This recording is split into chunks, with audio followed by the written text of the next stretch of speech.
Welcome back to another Gaming Radar here on Two Gun Pixie. And today's game is brought to us by Gnome Games. It is a game for 1 to 4 players, ages 12 and up, and should take about 30 minutes. And the title of this game? StoneFire. In StoneFire, you will be leading a tribe during a fantasy Stone Age where you will be battling dinosaurs, taming beasts, expanding the population of your village, and discovering new locations and more. StoneFire is based on Calvin Nelson's amazingly fun game, Character Quest: Heroes.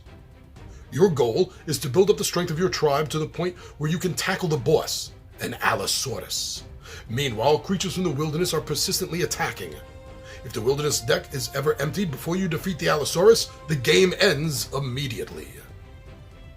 StoneFire uses hand management with a bit of deck building and set collection.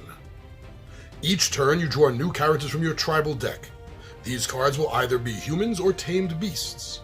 You then get to use your cards to form a hunting party to either travel to the wilderness or to secure an available location card. Lastly, you may add 1 card face up to your village. These cards may be used in later rounds, and then draw back up. Alternately, you can pass on hunting and rest 2 characters, placing them in your village, and then draw 1 egg card. Egg cards are gained in many ways and are used to score endgame bonus points. First of all, I gotta say that it attracted me initially because of this whole fantasy caveman world that it has built into it. You know, where cavemen are living side by side along with dinosaurs. As we understand it to be in the real world, that never happened, allegedly. So to see this in a fantasy game, this is a first, actually, for me. I'm not saying that this is the first game to have cavemen and dinosaurs in it, but it's the first one that I've come across, and that caught my attention. I also enjoy the fact that this has several different game mechanisms built into it. From deck building to hand management to set collection.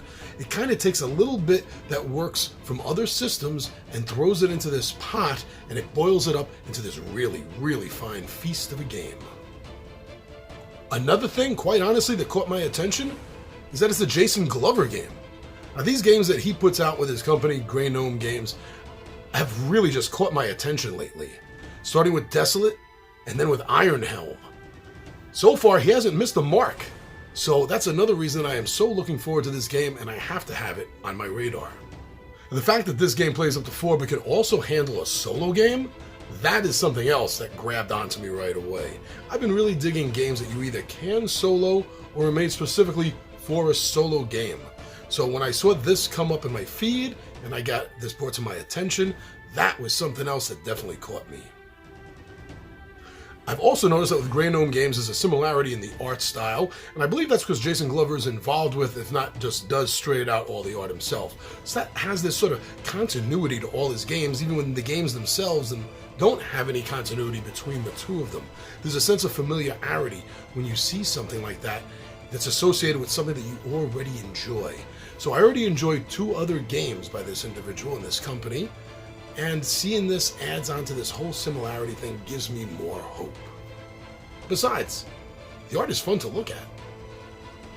So if you're looking for a game that has a little bit of a different story twist to it, a little bit of a different setting, if you're looking for a game that's going to be able to play 1 to 4 players in under 45 minutes, maybe as much as close to 30 minutes, then I think you're definitely going to want to take a look at Jason Glover's StoneFire by Gnome Games.